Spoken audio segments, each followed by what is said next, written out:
अस्सलाम वालेकुम वरहमतुल्लाहि वबरकातुहू। अज़ीज़ तलबा, उम्मीद है खैरियत से होंगे। और क्लास 10th फेडरल बोर्ड के बच्चे जो है ना अपना केमिस्ट्री का प्रैक्टिकल की भरपूर तैयारी कर रहे होंगे। कुछ बच्चे से फ़ारिग हो चुके होंगे और कुछ दे रहे होंगे। तो मैंने आपके लिए आज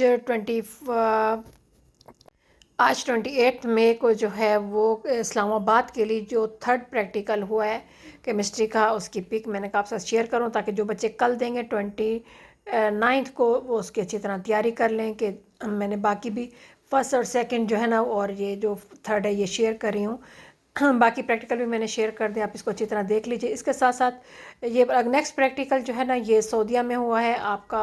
आज का जो है ना थर्ड प्रैक्टिकल ओवरसीज़ पाकिस्तानियों के लिए ये दिया गया था और इस्लामाबाद के लिए वो पहला दिया गया था। तो इसमें से भी आप प्रैक्टिकल देख सकते हैं। थोड़ा सा क्लियर नहीं हो रहा था मेरे पास जो पिक भेजी गई, आप इसमें आपको जूम करके देख लीजिएगा ताकि आप अच्छी तरह इस तरह का तैयारी कर सकें।